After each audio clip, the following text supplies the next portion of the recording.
अस्सलाम वालेकुम स्टूडेंट्स। इस वीडियो लेसन में हम डिस्कस करने लगे हैं स्प्रिंग 2024 का क्वेश्चन नंबर 9 और ये क्वेश्चन है आपका standard costing and variance analysis के टॉपिक का। पहले हम सवाल को रीड कर सवाल को समझते हैं और उसके बाद फिर इसके सोल्यूशन पर मूव ऑन करेंगे। क्वेश्चन क्या कहता है?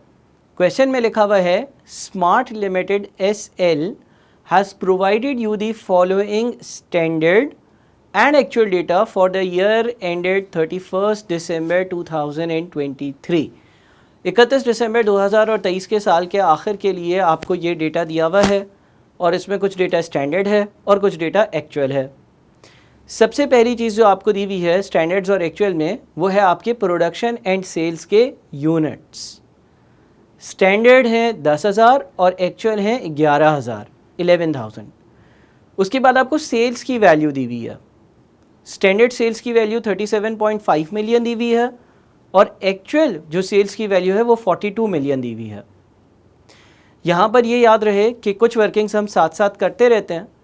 जिस तरह से फॉर एग्जांपल अगर आपको स्टैंडर्ड सेलिंग प्राइस कैलकुलेट करनी है तो आप 37.5 मिलियन को 10,000 से डिवाइड कर दें, और अगर आपको एक्चुअल सेलिंग प्राइस मालूम करनी है तो आप 42 मिलियन को 11,000 से डिवाइड कर दें। जो आंसर आता है वो अपने पास नोट डाउन ज़रूर कर लें। इसके बाद मटेरियल की कॉस्ट आपको 22.8 मिलियन स्टैंडर्ड दी हुई है और एक्चुअल 25,210,000 दी हुई है। लेबर की कॉस्ट है 6.76 मिलियन और 6.965 मिलियन। और फिर आपके पास ओवरहेड्स में फिक्स्ड ओवरहेड्स की वैल्यू 3.1 मिलियन और 2.9 मिलियन की दी हुई है। साथ में आपके वेरिएबल ओवरहेड्स हैं 3.54 मिलियन और 3.949 मिलियन। अब इसके बाद कुछ बातें लिखी हुई हैं। पहली चीज़ जो लिखी हुई है वो है एज पर standard each unit of finished product requires 10 kg of material and 2 hours of labour. Standards के हिसाब से एक फिनिश गुड के यूनिट पर 10 किलो मटेरियल लगना चाहिए और लेबर के 2 घंटे लगने चाहिए। अब यहाँ से हम कुछ और चीज़ें भी मालूम कर सकते हैं। मैं मज़ीद आगे नहीं जाता, लेकिन अगर हम यही सेंटेंस वापस पढ़ें तो इसमें लिखा हुआ है एज पर standard each unit of finish product required 10 kg of material and 2 hours of labour. तो सर इससे हम क्या हासिल कर सकते हैं? देखिए, अगर वो ये कहते हैं कि एज पर स्टैंडर्ड एक यूनिट पर 10 kg मटीरियल लगना चाहिए, तो आपके पास जो स्टैंडर्ड डेटा दिया हुआ है उसके प्रोडक्शन के फिनिश गुड्स के यूनिट्स 10,000 दिए हुए हैं। अगर मैं 10 को 10,000 से मल्टीप्लाई करूंगा तो मुझे पता चल जाएगा कि टोटल मटेरियल कितना इस्तेमाल हुआ होगा। इसी तरह से लेबर के लिए अगर मैं 10,000 जो स्टैंडर्ड फिनिश गुड्स के यूनिट्स दिए हुए हैं उसको 2 से मल्टीप्लाई करूंगा तो टोटल स्टैंडर्ड लेबर आवर्स आ जाएंगे। और फिर मैं एक और काम भी कर सकता हूं, वो ये है कि मटेरियल की जो टोटल कॉस्ट दी हुई है विच इज़ 22.8 मिलियन, इसको मटेरियल की टोटल क्वांटिटी से डिवाइड कर दूं तो मेरे पास स्टैंडर्ड कॉस्ट ऑफ मटेरियल पर केजी आ जाएगी। और इसी तरह से मुझे जो लेबर की टोटल कॉस्ट दी हुई है 6.76 मिलियन, इसको लेबर के टोटल आवर से डिवाइड कर दूं तो मुझे आर्ली रेट आ जाएगा, मेरे पास स्टैंडर्ड रेट आ जाएगा, स्टैंडर्ड रेट पर आवर आ जाएगा लेबर का। तो ये कुछ चीज़ें एडिशनली आप कैलकुलेट कर सकते हो। साथ में वेरिएबल ओवरहेड्स का भी आर्ली रेट कैलकुलेट कर सकते हो। Variable overheads rate per hour वो कैसे? स्टैंडर्ड जो प्रोडक्शन के यूनिट्स हैं वो 10,000 हैं और आपको पता है कि एज पर स्टैंडर्ड एक यूनिट पर 2 घंटे लगने चाहिए, तो टोटल 20,000 घंटे बने। तो आप वेरिएबल ओवरहेड्स की वैल्यू को यानी कि 3.54 मिलियन को भी 20,000 से अगर डिवाइड कर दो तो आपके पास वेरिएबल ओवरहेड्स पर आवर की वैल्यू आ जाएगी।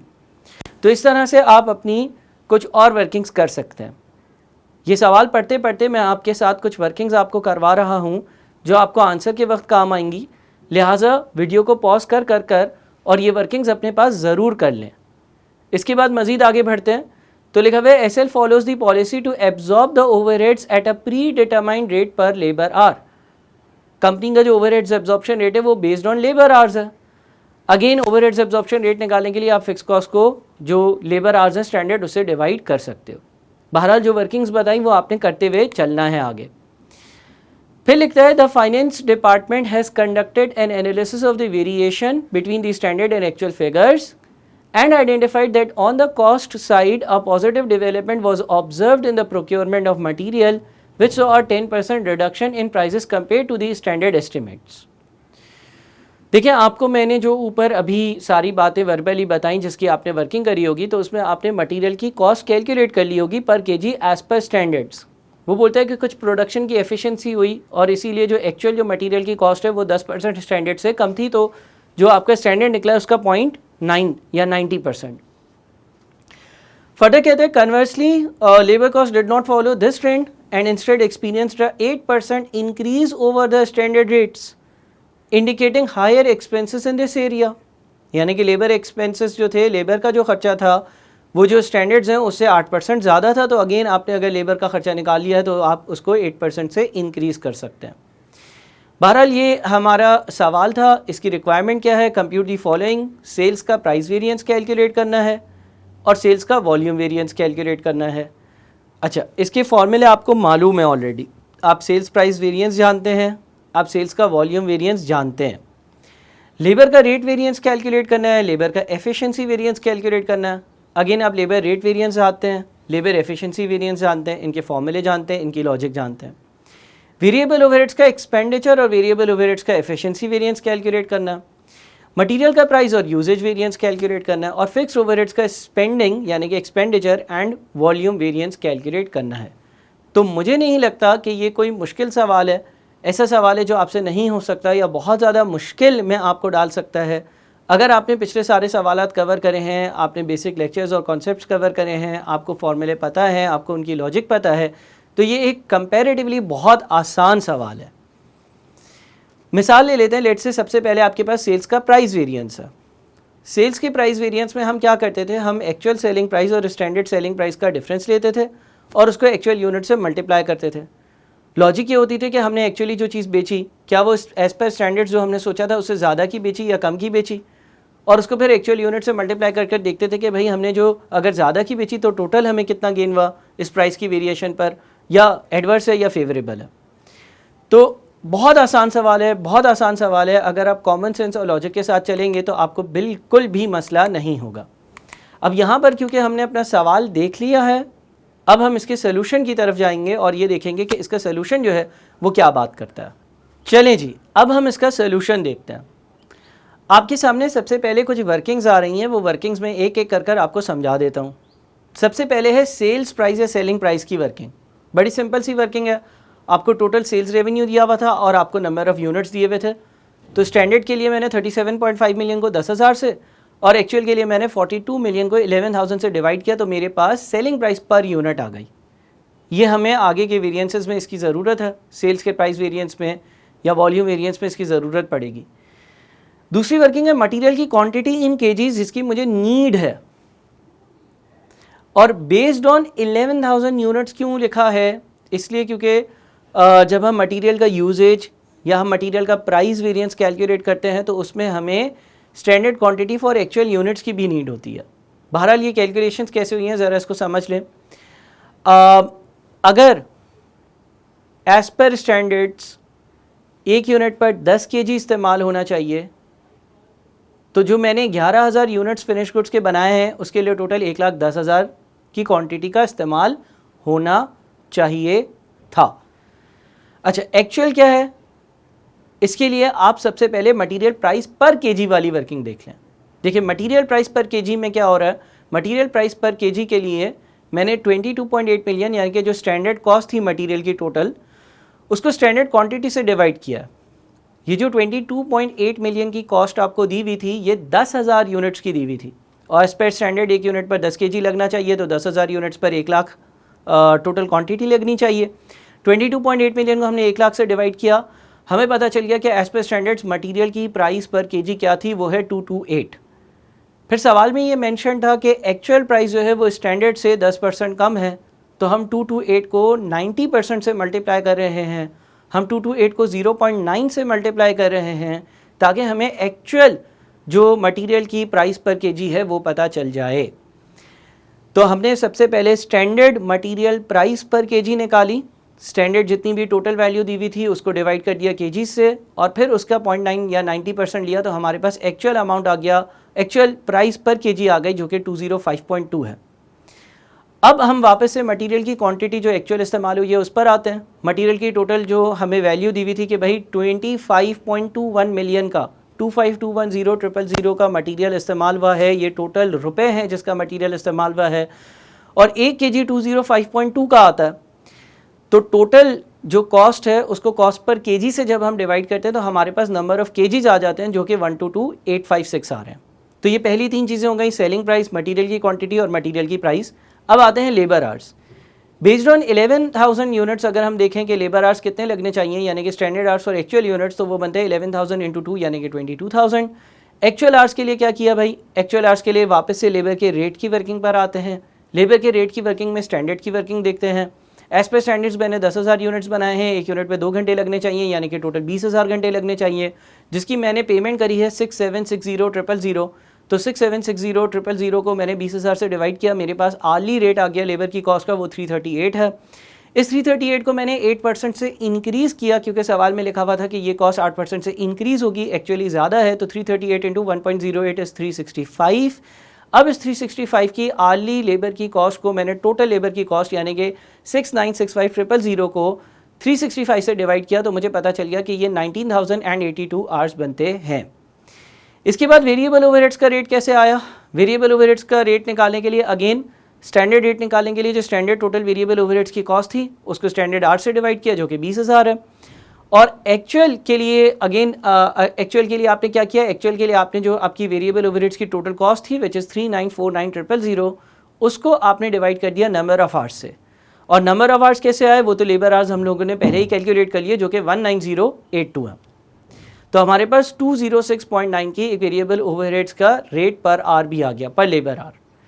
अच्छा, फिक्स्ड ओवरहेड्स अगर हम पर यूनिट कैलकुलेट करना चाहें, क्योंकि किसी फॉर्मूले में शायद ये यूज़ हो रहे हों इसलिए कैलकुलेट कर रहे हैं, और आगे अभी आप फिक्स्ड ओवरहेड्स का वॉल्यूम वेरिएंस देखेंगे तो उसमें आपको पता है OAR पर यूनिट की नीड होती है। तो आपने 3.1 मिलियन की कॉस्ट को 10,000 से यानी कि यूनिट से डिवाइड किया, और इसी तरह से एक्चुअल के लिए आपने 2.9 मिलियन को 11,000 से डिवाइड किया।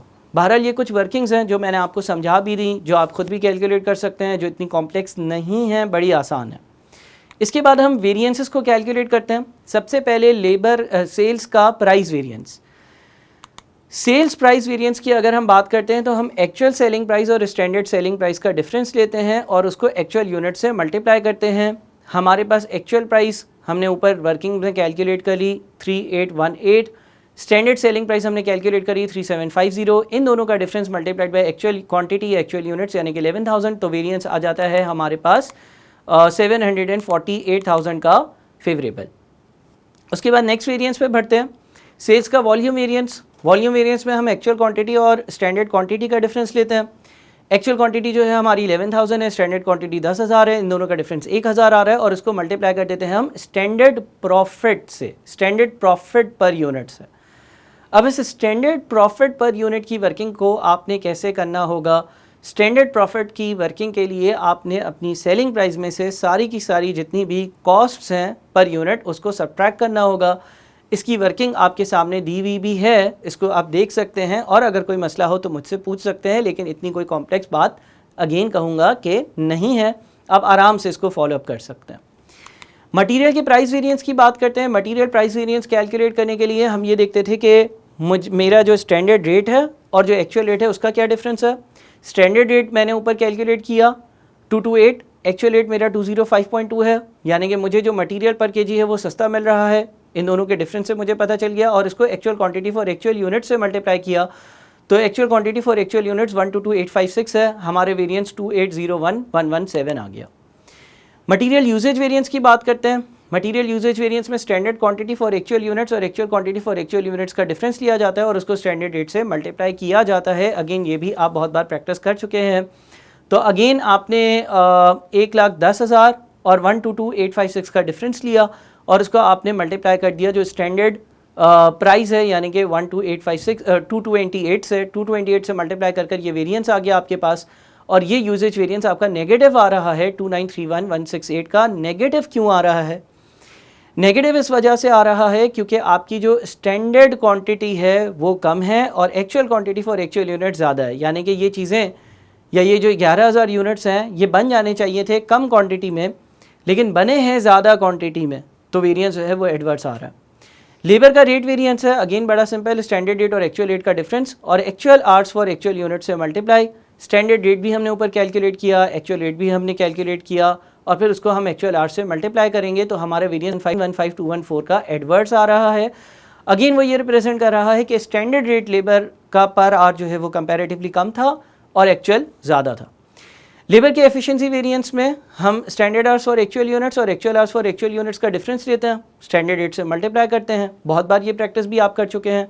तो यहाँ पर हमने अपने पास स्टैंडर्ड आवर्स 22,000 हैं, एक्चुअल आवर्स जो हैं वो 19082 हैं और उसको मैंने स्टैंडर्ड रेट से कर दिया मल्टीप्लाई। वेरिएबल ओवरहेड्स एक्सपेंडिचर और वेरिएबल ओवरहेड्स एफिशिएंसी वेरिएंस भी इसी तरह से कैलकुलेट करे गए हैं और बड़े सिंपल तरीके से कैलकुलेट करे गए हैं, लिहाजा मैं चाहूँगा कि ये आप खुद कैलकुलेट कर लें। कोई इस सवाल में कोई नई बात है ही नहीं।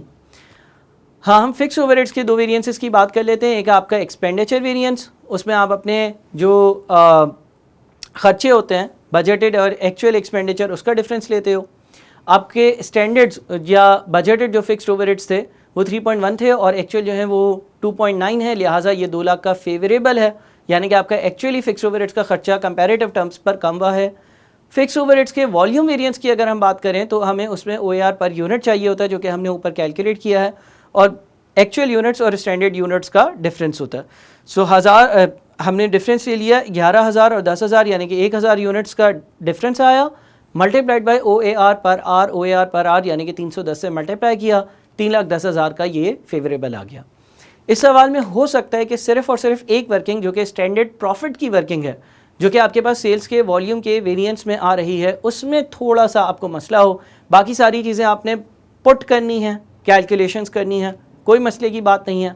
अच्छे से ICAP का पास पेपर भी डाउनलोड कर रखें और उससे भी इसको गो थ्रू करें और स्टैंडर्ड प्रॉफिट की वर्किंग पे थोड़ा सा टाइम लगाएं, समझने की कोशिश करें, बआसानी समझ आ जाएगा। लेकिन अगर नहीं हुआ तो बिल्कुल मैं आपको वो भी डिस्कस कर सॉल्व करवा दूंगा। स्टैंडर्ड प्रॉफिट मैंने आप पर छोड़ा है ताकि आप इसको कैलकुलेट करें, लेकिन इसमें कोई मुश्किल बात नहीं है। इसमें कोई मुश्किल बात नहीं है। आपने सिर्फ और सिर्फ स्टैंडर्ड जो सेलिंग प्राइस कैलकुलेट करी थी उसमें से जितनी भी एक्चुअल कॉस्ट है उसको माइनस कर दें। सर यहाँ पर जो वर्किंग दी हुई है स्क्रीन्स पर 130 जो इस तरह से आ रहा है और ये 0.01 क्या है और ये सारी चीज़ें क्या हो रही हैं, आप इसको छोड़ दें। आप अपने हिसाब से जैसे कैलकुलेट करना होता है वैसे कैलकुलेट करें, आप भी 130 पर ही आएंगे। यहाँ पर जो मल्टीप्लिकेशन डिवीजन वगैरह कुछ हो रही है वो थाउजेंड्स और मिलियंस और कन्वर्जन इन रुपीज़ में हो रही है। आप अपने हिसाब से कैलकुलेशंस करें जैसे आप करते आ रहे हैं, तो आप भी इसी आंसर पर पहुँच जाएंगे। ये एक बहुत स्टैंडर्ड कॉस्टिंग का आसान सवाल था, बहुत आसान सवाल था मैं कहूँगा, और एक मार्क्स गेनिंग सवाल था। तो हर पेपर में कुछ ना कुछ मार्क्स गेनिंग सवाल ज़रूर होते हैं जिनको ज़रूर देखा करें। इस सवाल को अच्छे से सॉल्व करें, ICAP के क्वेश्चन पेपर और आंसर को भी अपने सामने ज़रूर रखें। Thank you.